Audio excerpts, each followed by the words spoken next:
Listo, listo, listo.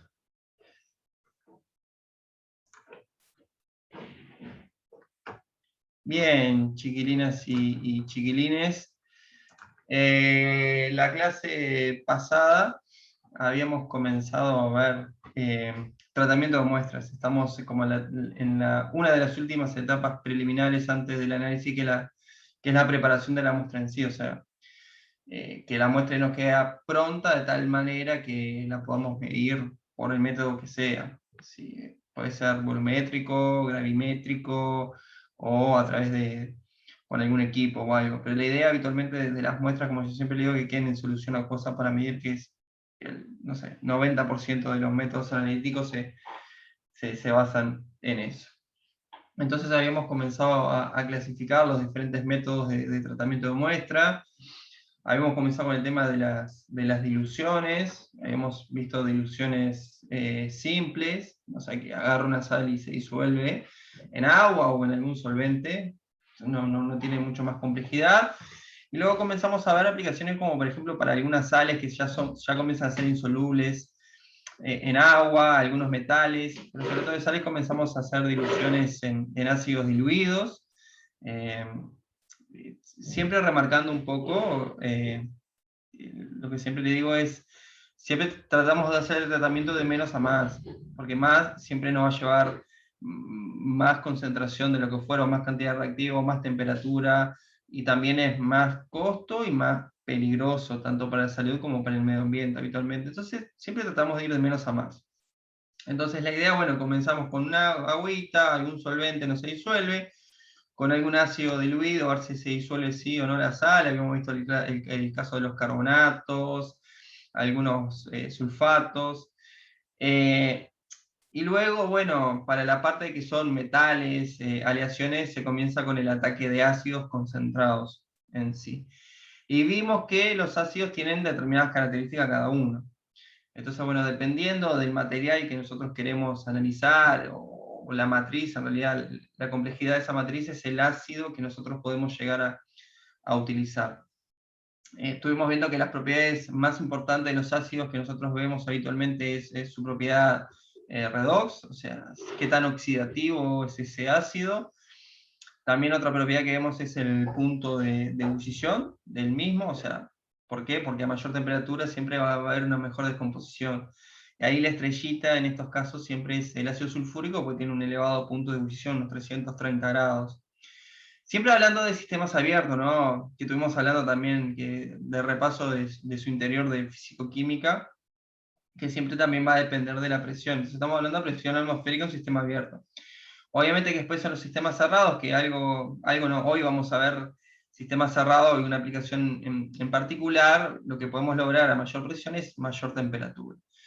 Y la otra propiedad que podemos ver de los ácidos es qué tan complejante es. Bien, y ahí entra en juego siempre el ácido cítrico o el fosfórico, que son los complejantes por naturaleza que más se utilizan. Y dijimos, bueno, si probamos con un ácido diluido no funciona, un ácido fuerte no funciona. Vieron que uno de los inconvenientes que tienen tanto los ácidos diluidos como los ácidos fuertes es el tema de la pasivación en metales, o sea, se forma esa capa de óxido habitualmente, y después el ácido no es capaz de atacar o de reaccionar en realidad con el metal, y bueno, queda pasivado y nosotros no podemos seguir trabajando haciendo ese tratamiento de muestra. Y bueno, dijimos, bueno, si con un ácido no funciona, podemos llegar a comenzar a aumentar esas propiedades de los ácidos o mezclar esas propiedades de los ácidos, y se comienzan a mezclar los ácidos. Habitualmente siempre se potencia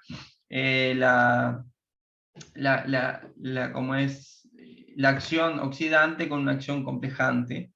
Eso es lo que habitualmente se hace. Y también algunas veces se mezclan los ácidos para bajar la potencia uno del otro, que el clásico ejemplo es el ácido perclórico, que es súper oxidante. Entonces, bueno, debemos como que calmarlo un poco de su potencia oxidativa, y bueno, se le agrega un poco de ácido nítrico como para bajar. También con una mezcla de ácidos se puede formar a través de una reacción como una especie más más fuerte, mejor para un tratamiento como es la famosa agua regia, con ácido nítrico y ácido clorhídrico, que a su vez hay que mezclarla, 3-1, ahora no me acuerdo 3 de quién y 1 de quién, pero bueno, se mezclan, hay que dejarlo un tiempo para que se forme la reacción, y bueno, y ahí tenemos nuestra bendita agua regia, que el agua regia agarra cualquier metal y le da una sacudida bárbara. Y bueno, y también a los ácidos le podemos agregar otras cosas, para aumentar también su poder redox, su poder oxidativo, como ser el peróxido de hidrógeno.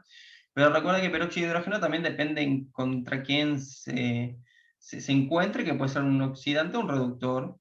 Pero también el peróxido de hidrógeno ayuda mucho cuando se agrega con ácido nítrico, es que se descompone el peróxido, forma oxígeno, forma hidrógeno, forma mucho gas, no, perdón, oxígeno y agua gaseosa, habitualmente pues a elevada temperatura, y eso genera mucho burbujeo, y ¡pim! Eso genera que muchas veces en descomposiciones con ácido nítrico se forma el óxido nitroso, y bueno, y se desprende el óxido nitroso, entonces queda como una solución más límpida.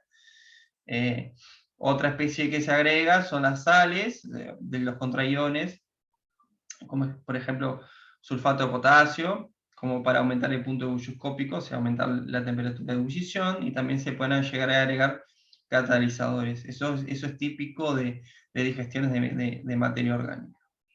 Y bueno, y dijimos, bueno, si le dimos con agüita, con un ácido diluido, con un ácido fuerte, mezclamos ácido, le metimos sales o lo que fuera para aumentar esas propiedades, para tener un poder más fuerte para el tratamiento de la muestra, y no funciona, para lo que son tipo algunos minerales en especial, está la fusión. Recuerden la fusión, la apertura de matriz, la disgregación.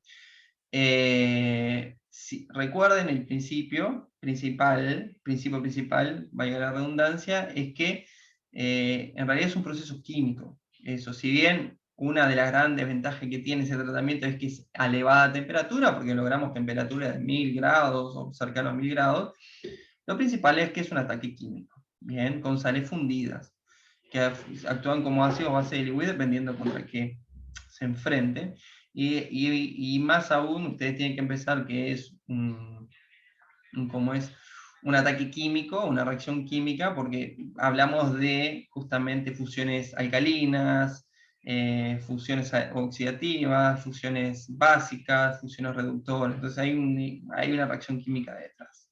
Eso estamos pensando como para cosas inorgánicas. Cuando nos pasamos al mundo de la materia orgánica, bien, comenzamos a ver diferentes tipos de tratamientos, comenzamos a ver la clase pasada, las separaciones de esos tratamientos, y hablamos de vía seca y vía húmeda. Bien sencilla la clasificación: vía seca no lo mojamos con nada, y vía húmeda lo mojamos con alguna cosa que es ácido habitualmente, y elevamos la temperatura.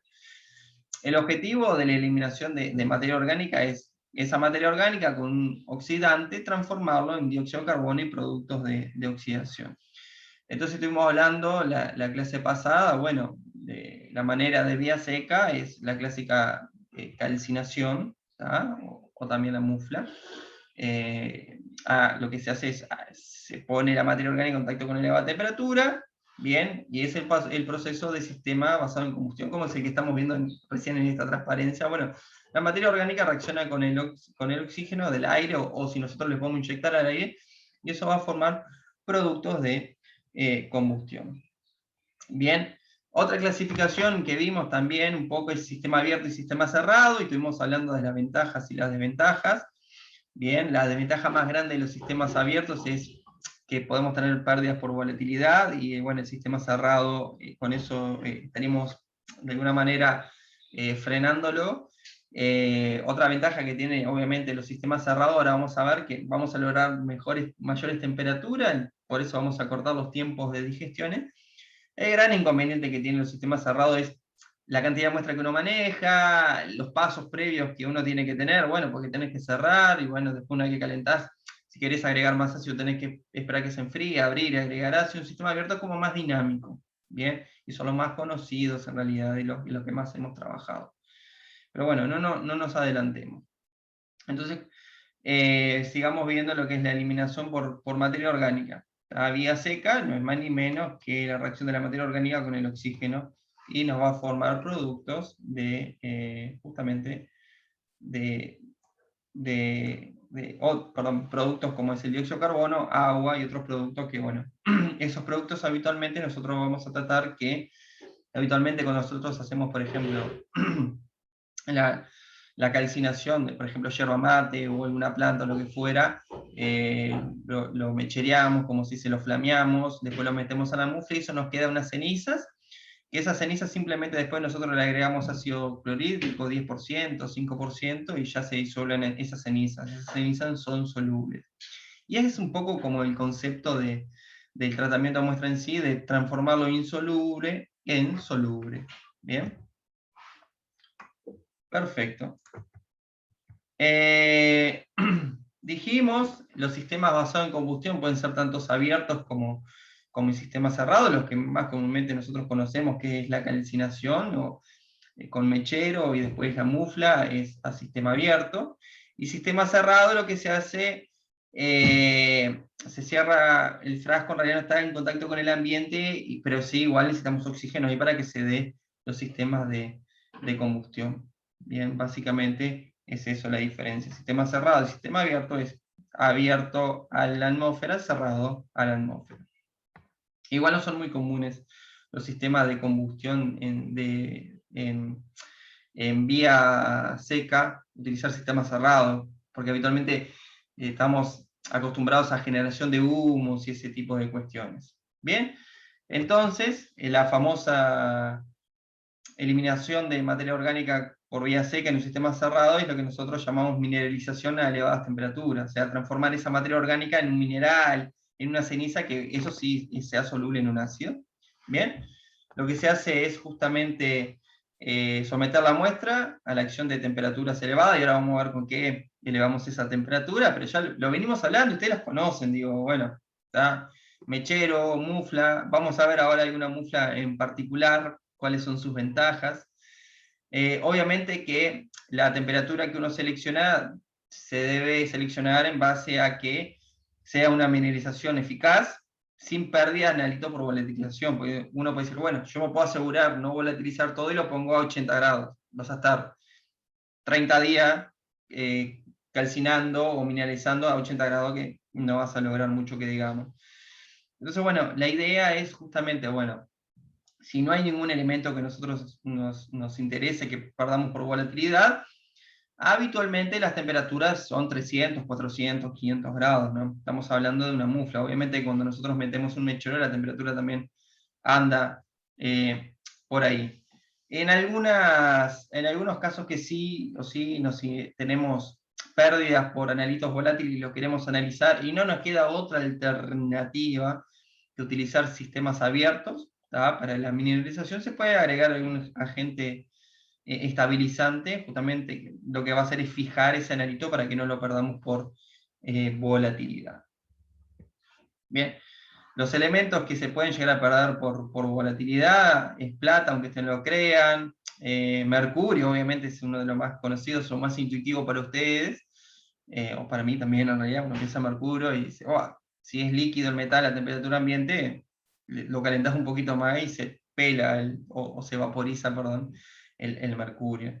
Bien, pero el plomo, el sodio, el potasio, aunque no lo crean, sí tienen problemas también de volatilización a las temperaturas elevadas. Después igual cuando veamos absorción atómica, vamos a hablar un poquito de esos temas de la volatilización y la pérdida de elementos. Bien, esta es la calcinación en el sistema abierto. El clásico es la mufla. Bien, antes obviamente de introducir en la mufla, lo que se trata, si es posible, lo que se pone la muestra en un crisol y en un mechero, para como sacar la mayor cantidad de materia orgánica en el menor tiempo posible, pero eso después no es suficiente. Bien, y bueno, también se hace el flameado primero, eso con el mechero, para desprender humos y ese tipo de cuestiones, para no meter todo eso dentro de una mufla. Y después la mufla, bueno, se mete ahí adentro, el crisolcito, y se pone a temperatura elevada, yo le dije 300, 400, 500 grados, y el tiempo que sea necesario. ustedes habrán sentido nombrar, es hasta peso constante, o sea que yo agarro peso, no sé, perdón, pongo a muflar, muflo durante, no sé, 5 horas, saco, espero que se enfríe, peso. Lo pongo una horita más, saco, y si pesa lo mismo no, obviamente que te van a decir más o menos porque eso tiene una incertidumbre medida, bueno, más o menos 0,02 gramos, bueno, se considera peso constante. ¿Ah? O si no, eso después también se va agarrando con la práctica, una técnica bien utilizada en los laboratorios, lo que se llama overnight, o sea, durante toda la noche, se deja muflando un día para el otro. Bien, pero bueno, ahí hay que considerar el tema del gasto de energía y ese tipo de cuestiones, pero eso se va a ir viendo. La idea es que sea peso constante, o sea que si yo peso una vez, lo muflo, lo peso nuevo y pesa lo mismo, significa que no hay cambio químico detrás, entonces, bueno, se daría por culminada la eliminación de materia orgánica. Muchas veces también uno lo ve eso con formación de cenizas. Lo que yo les decía, las cenizas son solubles en ácidos diluidos, esa es la ventaja que tiene, y si se introduce constantemente oxígeno a la mufla, vamos a lograr una buena calcinación, que lo que queda son cenizas blancas, o sea que las cenizas son bien blancas, no son negras, o sea que no queda tanto carbono residual. Bien. Lo que yo le decía, esto es el procedimiento de la calcinación común y silvestre, la masa de la muestra habitualmente es 0,5 a 2 gramos, se pone en un crisol, y crisol tenemos de todo tipo, dijimos de cuarzo, porcelana, platino, circonio, níquel, bueno, dependiendo de la aplicación, se calienta un mechero, que son unos 300 grados, y la mufla generalmente se pone 550, 450, 550 grados. Los residuos que no van a quedar, obviamente que nos quedan residuos, lo orgánico no, pero no van a quedar residuos, habitualmente son óxidos metálicos, sulfatos, fosfatos y silicatos, que son solubles en ácidos. Nos puede quedar algún silicato que no sea soluble en ácido clorhídrico, nítrico, la arena, te puede quedar, pero eso, como lo vimos la clase anterior, se puede llegar a disolver con ácido fluorhídrico. Recuerden que el ácido fluorhídrico es bueno para atacar o disolver silicatos. Bien, por eso el ácido fluorhídrico tiene que estar en botellas de plástico y no de vidrio. ¿Me escuchan bien y ven bien? Porque veo que está como medio lento mi video, capaz que solo mi video. Sí. Se escucha bien, sí. Sí, se escucha bien, sí. Perfecto. Una pregunta. Sí, dime. ¿El ácido fluorhídrico es en cualquier plástico? Buena pregunta, es buena pregunta. Porque...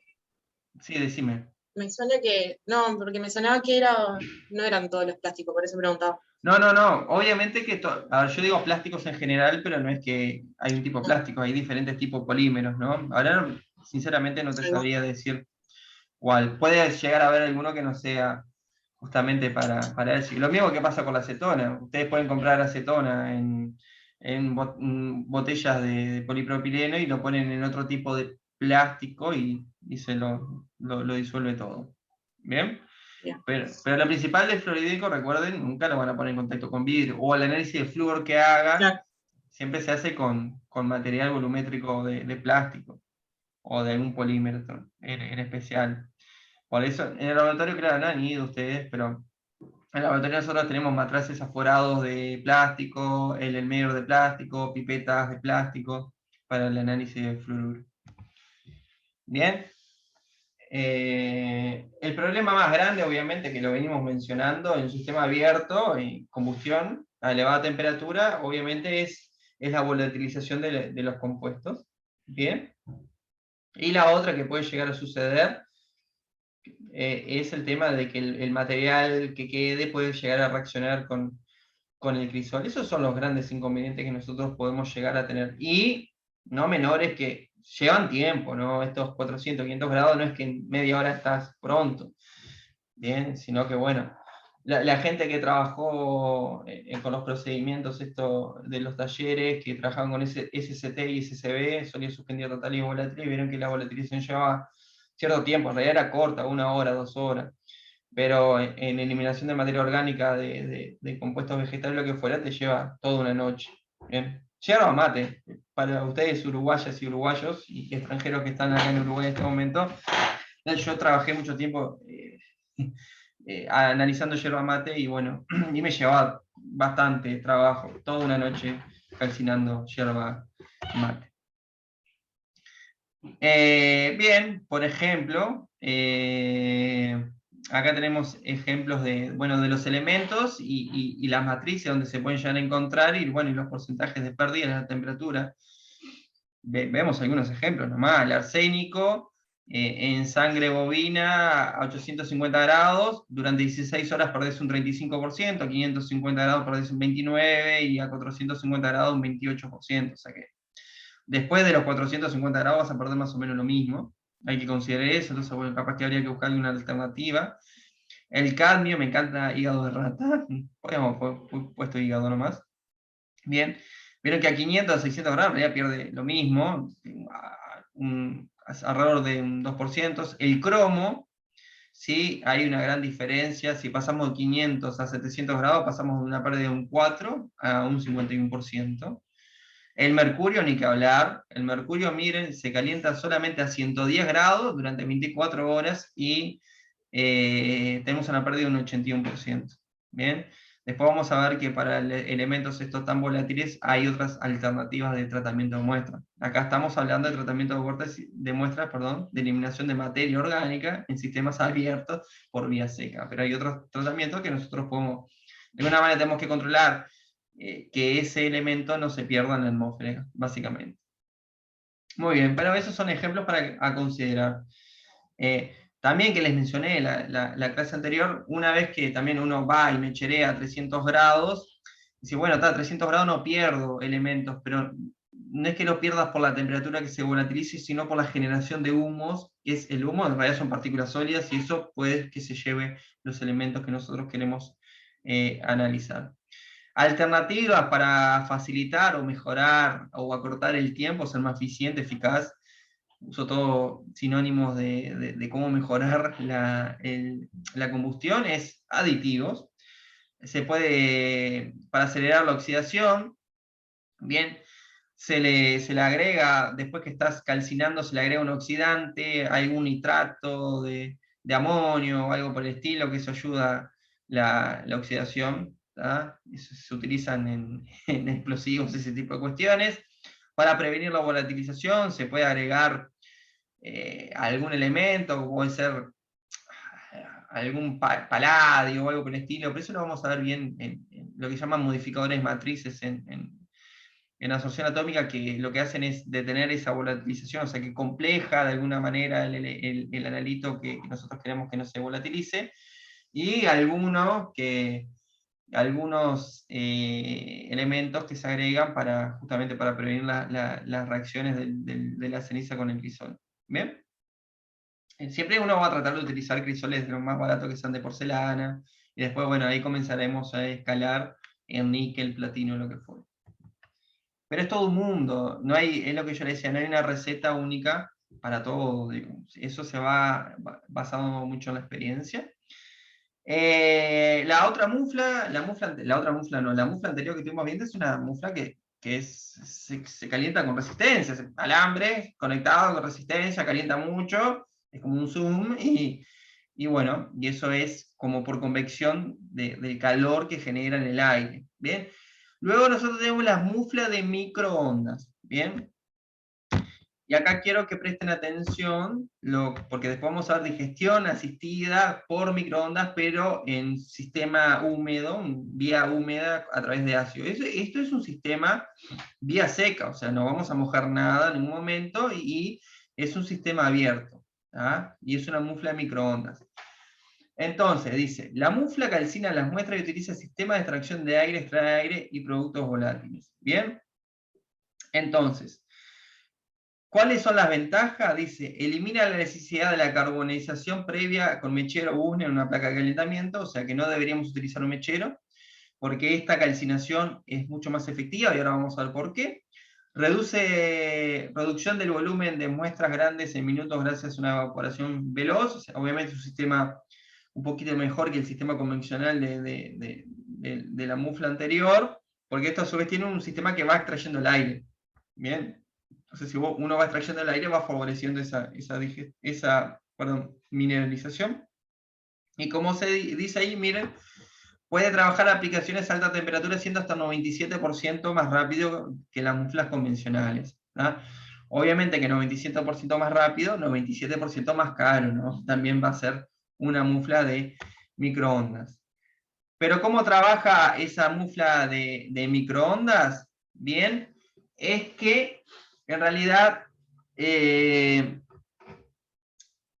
lo inverso que es el sistema inverso de lo que nosotros queremos que nos pase en nuestra casa. Y ahora lo voy a explicar el qué. ¿Por qué? En la mufla anterior convencional con la resistencia, calienta el aire, ese aire actúa directamente sobre la muestra. También obviamente va a calentar el recipiente donde va a estar la muestra. ¿Bien? La mufla de microondas lo que va a hacer, nosotros lo vamos a poner en un material cerámico, ¿da?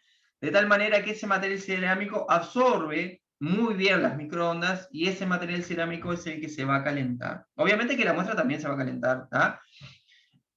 Igual después vamos a ver que en realidad para que funcione bien el sistema de microondas, tiene que estar como un poco solvatada esa muestra, tiene que tener un momento dipolar. Y ya ustedes ya lo habrán probado en su vida cuando van a calentar un bizcocho. Si calientan un bizcocho, los cositos de esa grasa, calientan a temperatura, pero si ponen un bizcocho con dulce membrillo adentro, una crema, se van a quemar todito comiendo la crema y el bizcocho de al lado va a estar seco. Seco no, perdón, frío. O cuando calientan la milanesa, que el tomate se les calienta rapidísimo, ese tipo de cuestiones. Porque tienen más agua, vamos a ver, los sistemas que tienen agua se calientan mucho más rápido que los otros. Y ahora vamos a ver el por qué. Acá obviamente que no va a calentar la muestra, va a calentar el recipiente. Entonces, quiero que se queden con el concepto que lo que calienta el microondas es el recipiente donde va a estar contenido ese crisol, y por eso es la alta eficiencia. Calienta el recipiente. Bien, ese recipiente va a absorber las microondas. Por eso decía, es lo contrario que lo que nosotros queremos que nos pase en nuestra casa. Nosotros no queremos ir a agarrar el plato y quemarnos la mano con el plato, ¿tá? Si bien hay platos que se calientan, hay platos de colores o de diferentes materiales que ustedes van a ver, ay, ¿cómo calentó este plato? Y la comida está helada. Bien, es porque ese plato absorbe las microondas mucho mejor que la comida que nosotros estamos calentando.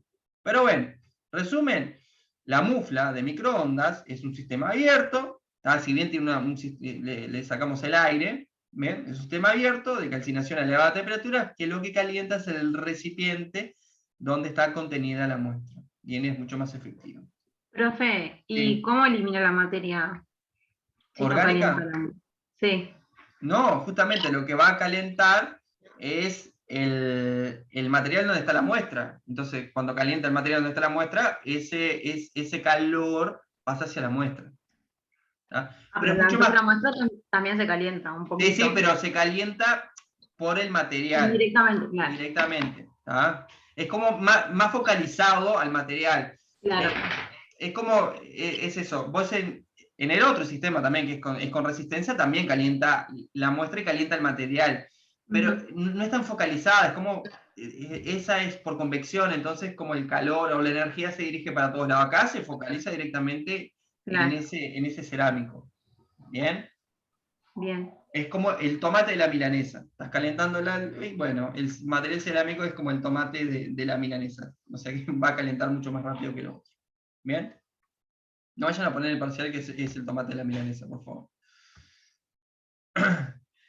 Bien, y aunque no lo crean, existe un sistema cerrado para vía seca. Porque dice, wow, uno dice, bueno, un sistema para que sea vía seca, que se calienta, que genera humo, que sea cerrado, está medio complicado por el tema de las presiones y eso.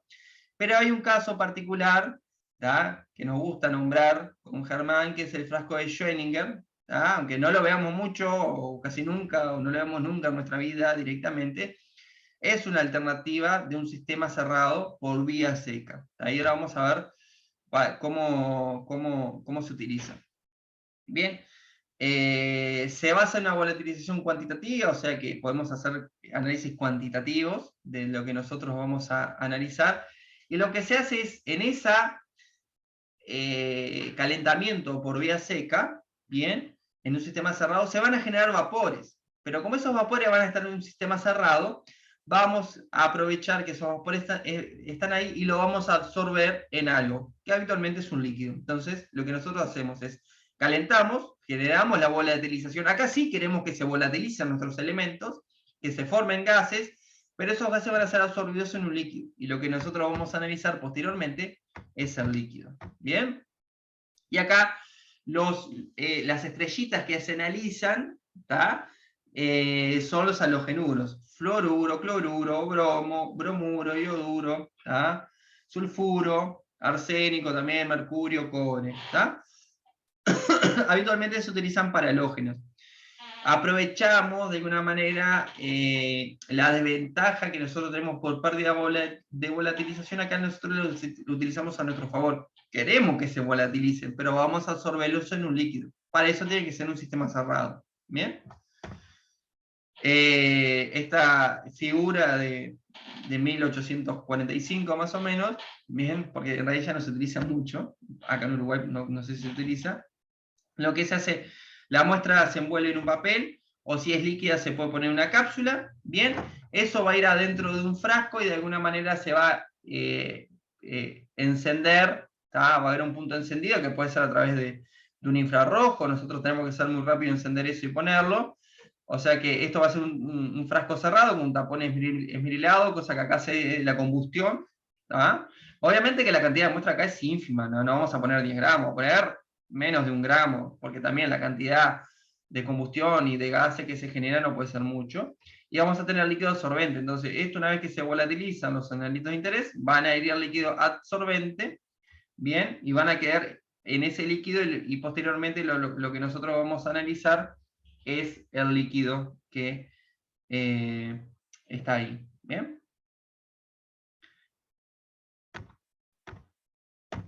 Bien, acá un poco la descripción, obviamente que son paredes gruesas, cosa que no explote, está por la presión generada, habitualmente 300 a 1 litro, 300 mililitros a 1000 mililitros, perdón. El cestito donde va justamente la muestra, la malla es de platino, que a su vez actúa como un catalizador, y va de 2 a 200 miligramos, o sea, de 0,02 a 0,2 gramos de muestra nada más, es muy poquita muestra. Y las muestras líquidas se pueden pesar en cápsulas de gelatina y luego las envolvemos en papel. No significa que no podemos analizar muestras líquidas, sino que, bueno, tienen que ir encapsuladas. ¿Bien? Y obviamente que si nosotros lo que tenemos que utilizar acá en adelante vamos a comenzar a sentir el nombre que se llama filtro papel bajo contenido de cenizas. Acá el Waldman número 41, no me acuerdo el número de Waldman que es, papel Waldman para una marca específica en eso, es que eso tiene pocos metales, ¿bien? Porque los filtros también, hay diferentes calidades de filtros, y bueno, estos filtros son bajo contenido de ceniza que habitualmente tienen bajo contenido de metales que nosotros queremos analizar. Bien, esto simplemente es un poquito el tema de cómo funciona el frasco, que ya lo vimos. Se puede hacer pasar una corriente de oxígeno, porque, ¿para qué? Para que sea más oxidante. Antes tenía un video acá también, que ahora ya no lo tengo más. Les debo eso de subirlo a los videos. No me va a dejar. Se pasa una corriente de oxígeno, cosa que queda bien un medio oxidante, o sea que el aire está bárbaro, pero el aire, recuerden, es 75% de nitrógeno y muy poco porcentaje de oxígeno. ¿Bien? Entonces lo que se hace es se pone el canastito, se invierte el frasco, se sella, se hace la combustión, los gases generados se quedan en el líquido absorbente y nosotros vamos a analizar el líquido absorbente. ¿Bien? Bueno, hasta ahí fuimos con los métodos de vía seca, aunque este frasco de Schwenninger es como medio raro porque tiene un líquido absorbente, en realidad el tratamiento de muestra en sí es vía seca, ¿tá? Es una combustión en un sistema cerrado.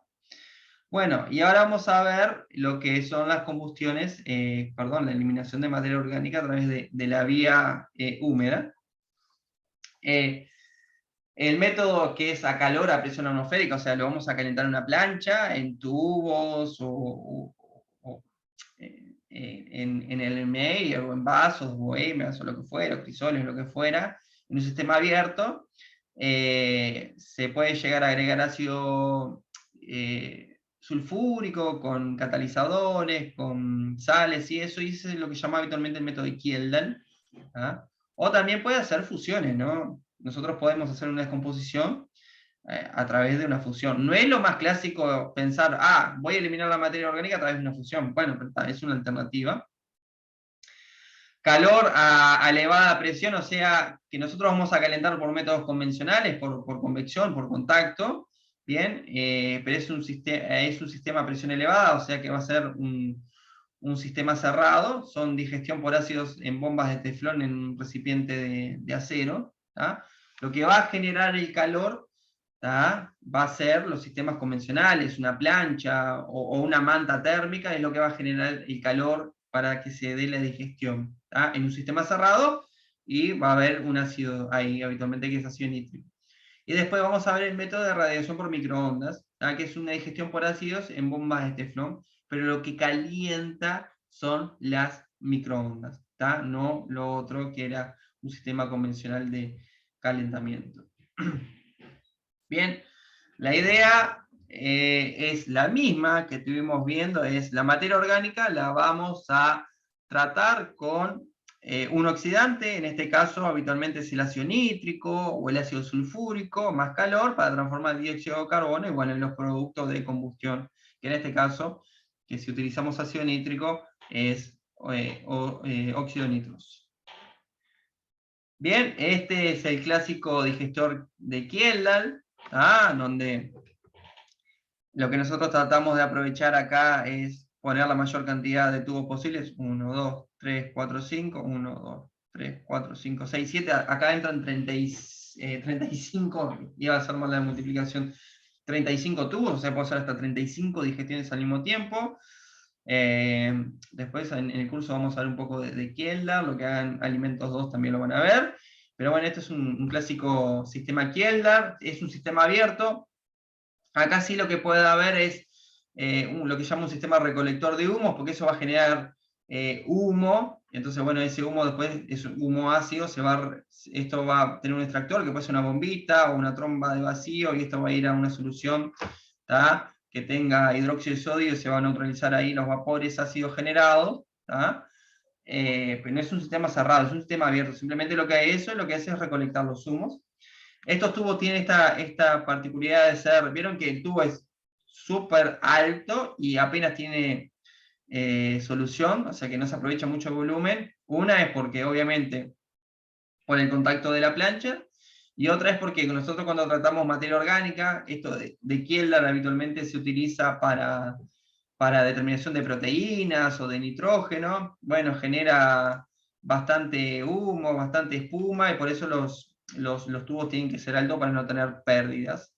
Y eso tiene una solución hermosa celeste, bien, acá para los patriotas de Uruguay, es que eso es una solución que tiene, dijimos, ácido sulfúrico, tiene sulfato de potasio para aumentar el punto de ebullición, y tiene también catalizador que tiene cobre, ese catalizador, por eso después queda la solución de color celestita, que es debido a la solución de cobre. Y esa es la digestión de Kjeldahl. Las ventajas es bien conocida, o sea, viene de antaño, se hacen las digestiones estas por sistemas abiertos con vía húmeda, o sea, le agrego ácido nítrico, ácido sulfúrico y caliento, y hago que se haga la digestión, la eliminación de materia orgánica. No hay límite de cantidad de muestra, o sea que siempre va a haber un límite, pero bueno, son varios gramos. Sencillez es conocido, es tener una plancha, es tener algo que caliente. La facilidad de adición y reactivos y de muestras. ¿Tá?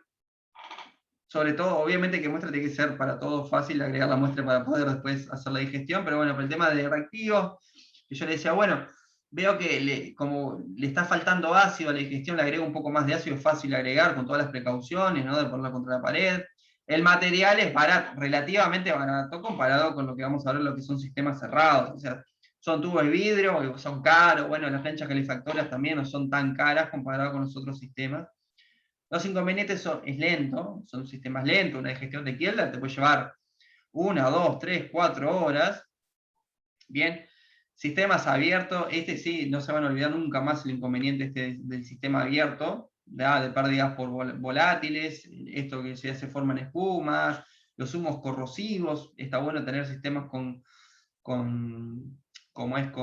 recolección de humo, porque después a lo largo le va a terminar saliendo caro, porque bueno, usted puede tener una campana de extracción, pero después le va a comenzar a correr la campana de extracción, a menos que sea una muy buena campana de extracción que no se corroba, pero bueno, todo eso lleva a sus costos. Entonces, ni que hablar de que, bueno, esos humos corrosivos es corrosivos para el ambiente y para uno mismo. Entonces está bueno invertir en un colector de humos.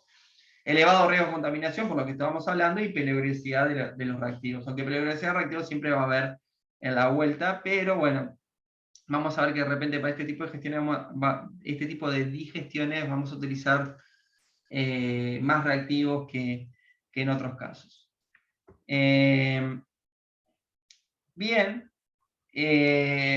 dijimos, bueno, el más convencional, el más típico, el sistema abierto, vimos todos los inconvenientes. Bueno, pongamos en un sistema cerrado. Sigue siendo el mismo calentamiento por una plancha, por una manta térmica o por algún otro tipo de mecanismo, pero bueno, lo que se calienta es ese elemento externo para calentar luego la muestra que está en ácido. Obviamente que la ventaja es un sistema cerrado, que no vas a tener pérdida por volátiles. Lo que era la desventaja del sistema abierto va a ser una ventaja acá en este caso. Menor riesgo de contaminación también externa, o sea, como es un sistema cerrado, no le va a caer nada ahí adentro. Los inconvenientes es la cantidad de muestra, la lentitud, y ahí pusimos lentitud en comparación, bien, con el sistema abierto convencional. ¿Tá? Perdón, rebobinando, que algunas veces me entrevero, me siento tan solo acá hablando y no lo escucho a ustedes, es que la lentitud comparado con el sistema que vamos a ver de digestión por microondas. ¿Bien? Ahora, igual ahora vamos a hacer un gráfico todo divino, un gráfico de barras, tipo de encuestas. Vamos a ver en tiempo y eso cómo es un método comparado con el otro. ¿Bien? Este es un sistema lento comparado con el que vamos a ver a posteriori, que es con calentamiento por microondas. Si bien nosotros vamos a aumentar la velocidad de digestión porque es un sistema cerrado, tenemos mayor presión, mayores temperaturas, sigue siendo lento comparado con lo que vamos a ver después. ¿Bien? Y bueno, ya dijimos que la limitación de la cantidad de muestras, no vamos a poner gran cantidad de muestras porque no queremos que genere gran presión, porque va a estar en un sistema cerrado. Acá la dificultad de adicionar reactivos también, porque tengo que esperar que se enfríe, que baje la presión, para que nosotros agreguemos cosas. El material obviamente es más caro, bien, porque son sistemas cerrados que aguantan la presión, que sean transparentes a determinadas cosas. Bueno, eso lo vamos a ir viendo. Entonces, ¿hay otra? No. Que yo les decía antes de pasar a la gráfica que estaba en la transparencia anterior, estos son los sistemas que yo les decía de cerrado, por calentamiento convencional. Lo que nosotros tenemos acá es una copita de teflón, bien, o un tubito de teflón, cápsula de teflón, que está alrededor de una malla de acero o un cuerpo de acero, que es lo que se calienta. Acá tiene un disco de ruptura, que este disco en realidad es de seguridad, o sea que si se rompe escapa el vapor, pero no va, es como el escape de la olla de presión, que nosotros, los que tengamos olla de presión en nuestras casas, a mí me la regalaron, es maravilloso tener olla de presión, ya lo he comentado varias veces, estoy muy orgulloso de mi olla de presión. Esto es un sistema de seguridad, es como la habla de la olla a presión. Obviamente que las ollas a presiones de hoy en día tienen como más sistema de seguridad, no la Gran Penedo, que era un cosito solo. Tiene varios sistemas de seguridad porque es extremadamente peligroso. ¿Tá? Yo me acuerdo patente de haber visto las 1000 maneras, no sé qué, de morir. Había una que moría por una olla a presión.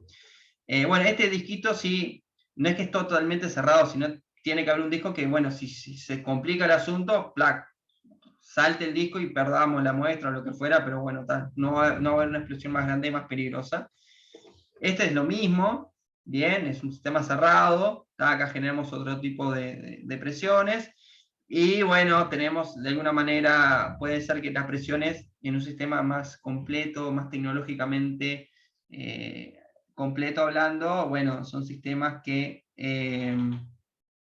como es, que están controlada la presión a través de sensores, ¿bien? Pero la transparencia anterior que yo le decía, bueno, acá vamos a ver la comparación de esta cosa que es azul, esta cosa que es verde y esta cosa que es roja, y esto, bueno, los tipos de calentamiento que estamos viendo acá. El hot plate es la plancha caliente, el plato caliente. ¿Ah? Ven cómo, si nosotros hacemos digestiones, ¿ah? De comida, plástico, cerámicas, estos son tejidos, sangre y agua, nos puede llevar 8 horas, 12 horas, bueno, 2 horas el agua nos lleva ese tiempo que nos lo crean para hacer una digestión, para eliminación de materia orgánica. Las talk bombs son las bombas estas que yo le decía, que sí, son sistemas cerrados, pero el calentamiento sigue siendo convencional. Ven que baja, bien, baja bastante el tiempo. Ven que acá ya entre el tejido y el agua ya no baja tanto, por el hecho que del tiempo que ya te lleva a armar el sistema en sí. Porque el sistema tenés que armarlo, después esperar que se enfríe, bueno, te va a llevar más o menos el mismo tiempo. Y acá son las microondas, que es lo que vamos a ver a continuación. Ven cómo bajamos de digestiones de 8 horas, 12 horas, pasamos a digestiones de media hora, 10 minutos. ¿Bien? Igual también, esto sí, cuando volvamos a la presencialidad, que esperamos que volvamos al laboratorio, vamos a hacer digestiones por microondas. Y vamos a ver que sí, la digestión en sí te lleva 10 minutos, pero bueno, te va a llevar 10 minutitos más, esperar que el sistema se enfríe para justamente sacar lo que esté ahí adentro. Pero ven que haciendo sistemas cerrados, baja los tiempos de digestiones, y si cambiamos el sistema de calentamiento convencional a microondas, disminuye más todavía el tiempo de digestión, de tratamiento de muestra. Y van a ver que estamos bajando de horas a minutos o a 1 hora. Y eso en un laboratorio es sumamente importante, el tema de costos. Entonces, hoy en día se está utilizando mucho el sistema de digestión por microondas. Hay cosas que, bueno, no se pueden sustituir, pero bueno, las mayores cosas que nosotros podemos sustituir para hacer digestiones por microondas se utiliza, porque es en menor tiempo posible y menor peligrosidad o lo que fuera. Obviamente que el costo inicial es bastante más. Un horno microondas para digestiones de muestras no sale 3.000, 4.000 pesos, no sé cuánto sale un microondas hoy en día. Te van a salir $30.000, de repente hay un buen horno de digestión por microondas. ¿Tá?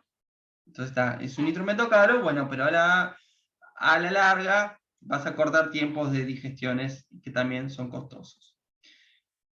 Bien, esto ya lo vimos. Estos son los materiales que se utilizan en tubos para alta presión y también para las microondas, porque ¿qué es lo que le vamos a pedir a ese material donde va a estar contenida la muestra? Que sea transparentes a las microondas, o sea, que las microondas pasen a través de ese material y caliente directamente la muestra con la que estemos trabajando.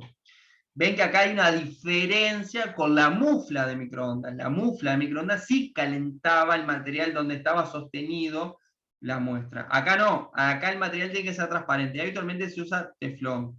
Aquí el teflón en realidad es una marca, es el PFA. ¿Bien? Entonces, esos materiales tienen que ser transparentes. Bueno, una de las propiedades que tienen que ser transparentes a las microondas, que aguanten cierta presión, pero bueno, en algunos casos tampoco queremos que aguanten tanta presión, queremos que escape donde haya elevada presión para que no ocurra una tragedia más grande. ¿Bien?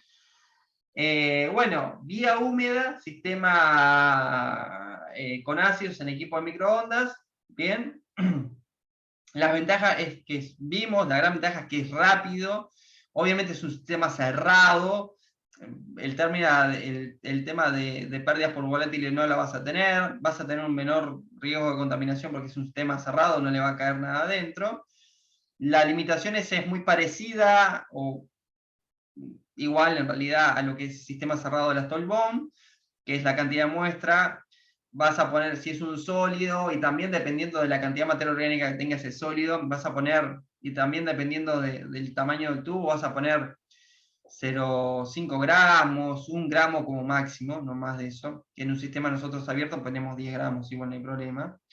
Peligrosidad de los reactivos va a haber en todos los casos, el material es mucho más caro, todas las bombas de teflón, los sensores de seguridad, y ni que hablar de los equipos propiamente dicho, los hornos microondas, y la dificultad del agregado de los reactivos, ni que hablar, porque bueno, tenemos que parar todo el sistema para después agregarle los reactivos que nosotros queremos.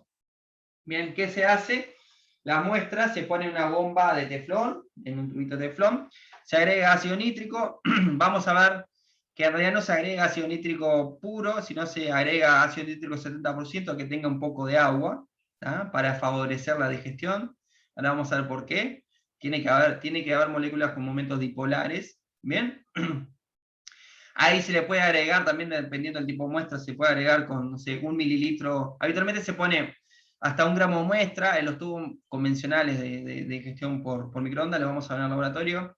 En los nuestros son un poco más chicos, ponemos hasta 0,7, pero bueno, ponemos 9 mililitros de ácido nítrico 70%. 70% es 70% de nítrico y 30% de agua, porque el ácido nítrico ya es 65%, ¿no? De por sí la concentración. Estamos hablando en proporción con agua.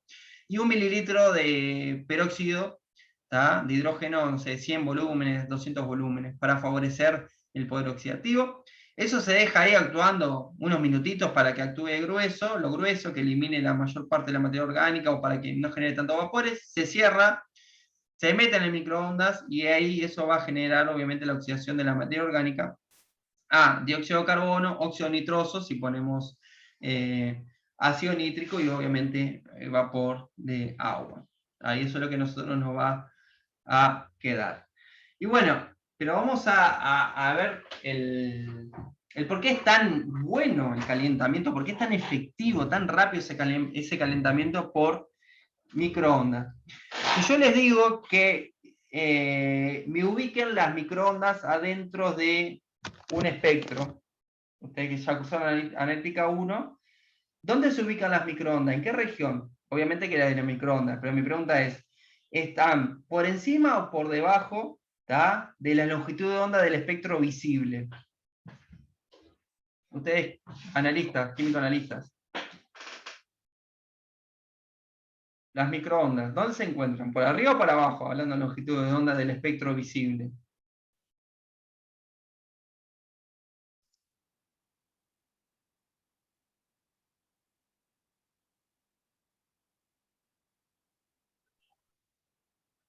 ¿Alguien que se anime a hablar?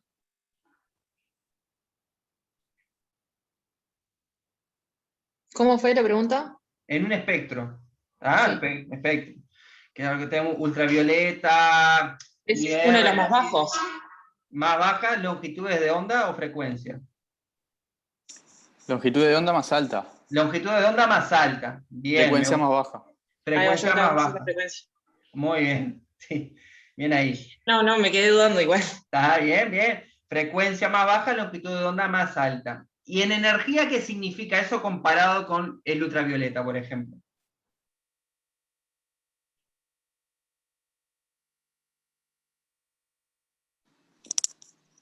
¿Que tiene una energía más baja también? Muy bien, recuerden, principios de la energía y la longitud de onda y ese tipo de cuestiones.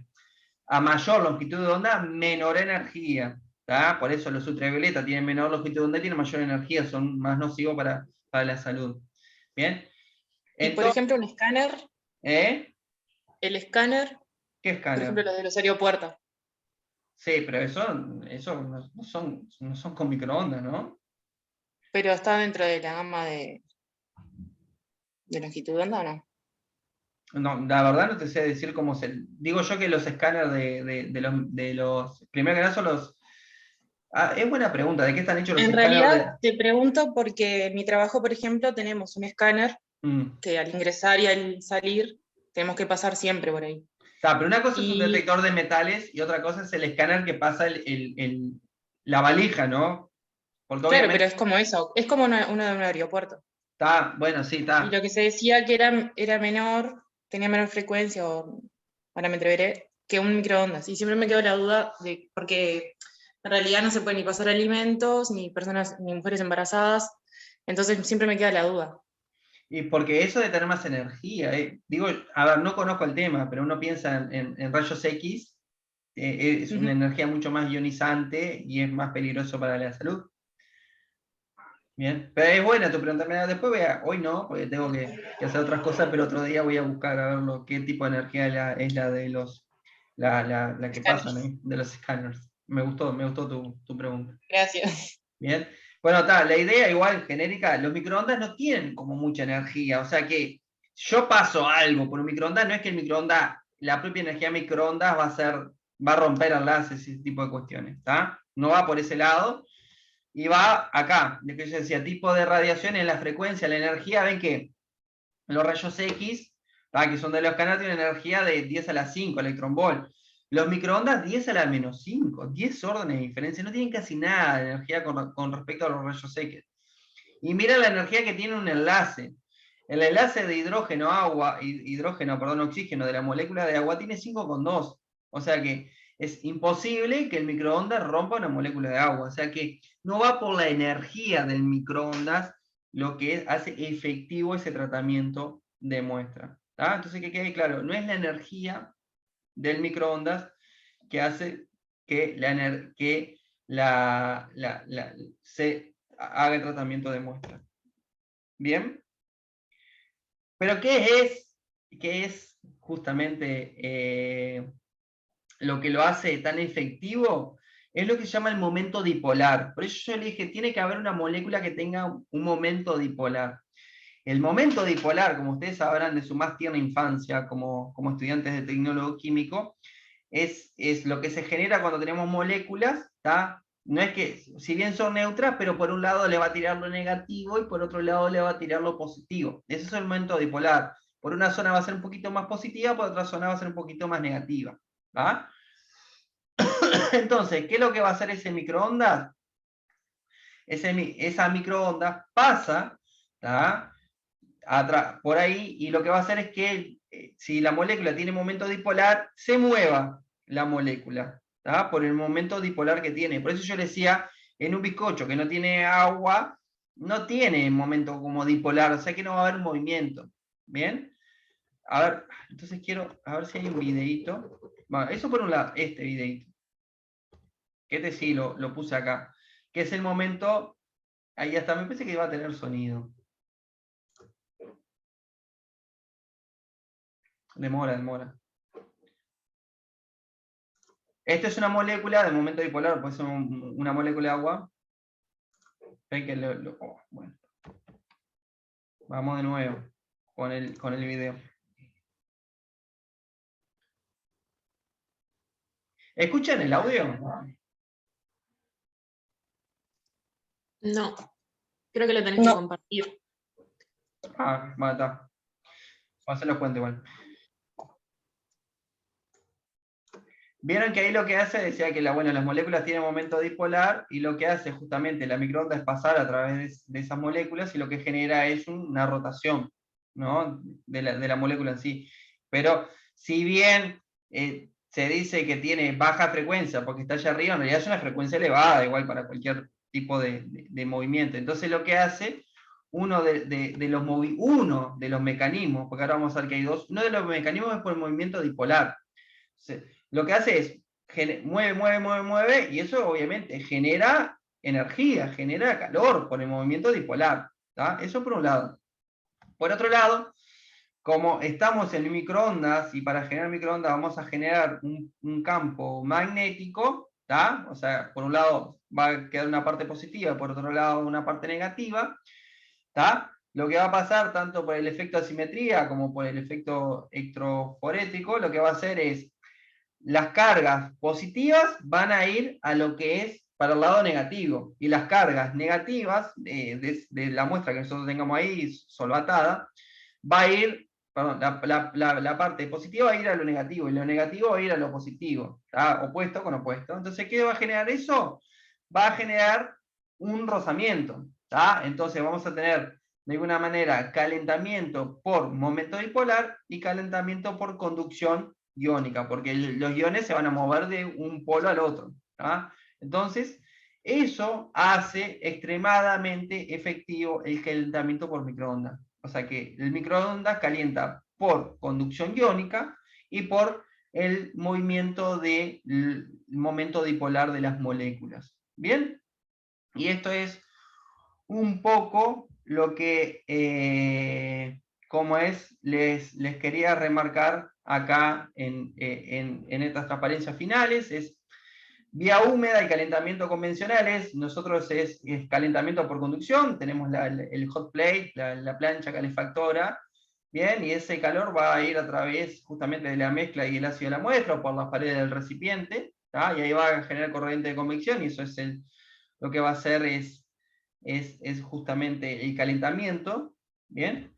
Después el calentamiento por microondas, acá sí lo que haces es como que focalizarse, ¿tá? Hacia la muestra, y también otra ventaja que tenemos es un sistema cerrado, y al ser un sistema cerrado vamos a lograr mayores temperaturas, ¿no? Entonces también ganamos ahí. Vieron que cuando nosotros comparamos sistema cerrado y sistema abierto, los sistemas cerrados bajaba su tiempo de tratamiento de muestra, pero a su vez si era por microondas, bajaba más aún. Entonces el microondas combina el sistema cerrado y el calentamiento por microondas. Bien. Y es lo que yo le decía, las paredes del recipiente obviamente tiene que ser transparente la energía del microondas. La mezcla del ácido con la muestra es la que absorbe la energía por microondas, y recordar que los materiales conductores reflejan los microondas si no calientan. La famosa, no vayas a poner un tenedor adentro, una cuchara adentro del microondas, va a ser chisporroteo. Los materiales aislantes son transparentes en el microondas y no calientan. ¿tá? Y los materiales dieléctricos absorben las microondas y se calientan. ¿tá? Entonces, lo que yo decía, el material más común de utilizar que sea transparente en las microondas es el teflón. Estos son las dos grandes convenciones que hay de microondas. Este es el microondas común, donde lo que tiene es el magnetrón, que es lo que genera las microondas. Las microondas van a ser conducidas por una guía de microondas, y esto va a tener un dispersor que lo que va a hacer es dispersar las microondas por todos lados. Obviamente que no es que haya una muestra sola acá, sino que puede haber varios tubitos, y en realidad tiene un rotor que va girando para que se distribuya bien las microondas, y esos rotores a su vez de repente tienen como es un sensor que van midiendo la presión y la temperatura, bien, y justamente como un sistema de seguridad. O si no, tenemos lo que son esto se llama microondas difusas, y esto es las microondas focalizadas. O sea, es como si agarramos esta guía de microondas y la apuntáramos directamente a la muestra. ¿tá? Así que esas son las dos configuraciones de microondas. Y bueno, esto es lo que nosotros hablamos de los materiales con los microondas: reflectivo, el transparente y el absortivo. ¿tá? El tenedor, el tubo de teflón y el plato barato que compré ahí, que me gustó, de color celeste, y me absorbió las microondas. ¿tá? De una manera, acá son los diferentes materiales que nosotros nos podemos encontrar. Bien, las ventajas, ni que hablar, ya lo hablamos: la rapidez, el control, que es automatizable, yo lo dejo y me voy ahí tranquilamente, sobre todo los sistemas que controlan la temperatura y la presión para que no suceda ninguna tragedia ahí en el medio. Obviamente esto también tiene sistema de válvulas de escape, que si se rompe el frasquito no pasa nada, pierde. Eso habitualmente tiene, no es que también tienen como un extractor, que vos lo pones a la campana o para algún otro lugar, si revienta algún tubo de teflón, se pierde el vapor del ácido y se va por ahí. Ya hablamos, disminuye la pérdida por volatilización, disminuye el consumo de reactivos. Yo le dije hasta 1 gramo de muestra, 10 mililitros de ácido, o 9 y 1, y lo caliento durante 10 minutos, ya está. En un sistema abierto ya es, bueno, 1 gramo de muestra y 10, 20, 30 mililitros de ácido, y se va consumiendo, que tengo que agregar más. Y yo le dije, en un sistema cerrado va a disminuir la posibilidad de contaminación que podemos llegar a tener. Bien, entonces con eso, hoy terminaríamos lo que es, voy a dejar de compartir pantalla, lo que es tratamiento o en realidad operaciones preliminares. Bien, la clase la podríamos empezar hoy, pero en realidad la vamos a empezar La clase que viene vamos a empezar con espectrometría atómica. Para no andar mezclando muchos temas en la clase, y más que la gente de los lunes, el lunes que viene es feriado. Así que bueno, nosotros vamos a adelantarnos por ese lado. ¿Tienen alguna duda ustedes con respecto a esto, a operaciones preliminares, a tratamiento de muestra, a todo lo que comenzamos a hablar, operaciones preliminares de muestreo, hasta acá? ¿Alguna duda, alguna pregunta? ¿Algo que no entendieron, algo que quieran que se los repita? Profe, yo tengo Sí. una duda. Sí, decime. Si, para eliminar la materia, esto. Orgánica. Si tengo la posibilidad, sí, la materia orgánica, Sí. si tengo la posibilidad de usar un sistema abierto y un sistema cerrado, si la muestra Sí. me lo permite. Sí. Es preferible siempre cerrado. Sí, obvio. Por el Está. tiempo, lo disminuís abruptamente. Y más si, habitualmente acá en Uruguay lo que tenemos es la plancha y el microondas. ¿Tá? Si tenés la posibilidad de utilizar el microondas, utilizás el microondas porque es mucho más rápido. ¿Ah? Sí, sin duda alguna. Hay otras digestiones que no, bueno, no te queda otra que hacer el clásico Kielda. Pero bueno, está, por el tipo de método que es. ¿Alguna otra duda?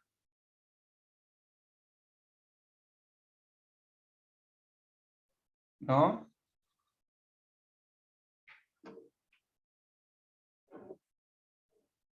Son bastante callados. Callades.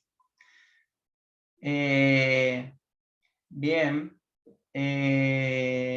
Como decía, bueno, entonces la clase que viene arrancaremos con absorción atómica, espectrometría de absorción atómica. También la semana que viene volvemos a los prácticos, pero yo no leí los foros, pero sabía que Germán encargado de eso. Voy a